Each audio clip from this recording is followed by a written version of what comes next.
Bonjour, toi qui m'écoutes. Résurrection et vie, c'est le titre de la méditation du 29 juillet. Jésus lui dit, « Je suis la résurrection et la vie. Celui qui croit en moi vivra, quand même il serait mort. » Jean 11, verset 25.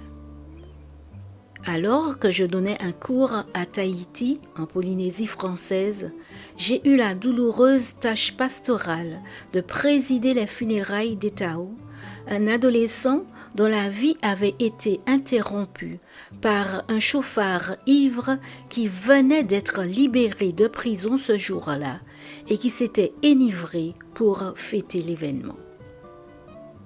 Voir plus d'une centaine de parents, d'amis, de camarades de classe et de voisins de ce jeune homme au cimetière, tous vêtus de blanc, dire un dernier adieu à leur Etao bien-aimé, autour de la tombe ouverte, au milieu de la végétation la plus paradisiaque que l'on puisse imaginer et sur l'une des plus belles îles du monde, a fait naître dans mon cœur la conviction que nous avons été créés pour la vie et que notre mort définitive n'est pas dans les plans de Dieu. Nous nous rebellons tous contre la mort injuste, absurde et prématurée d'Etao. Notre grand désir est de ne pas mourir, surtout pas dans de telles circonstances, ou du moins de ne pas mourir pour toujours. Ève était déjà fascinée par les paroles du serpent. « Tu ne mourras pas ». La vie éternelle est le rêve de tout être humain, voir Genèse 3, verset 4.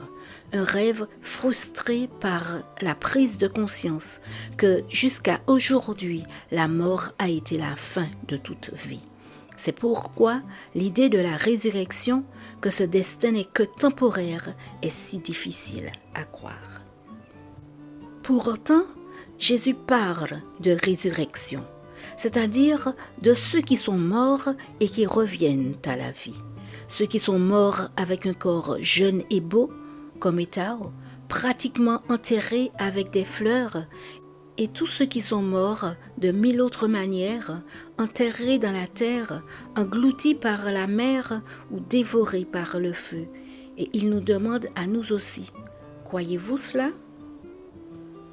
Si Dieu est notre Créateur et notre Rédempteur, rien ne peut l'empêcher de nous redonner la vie, sauf notre refus délibéré d'un privilège aussi immense.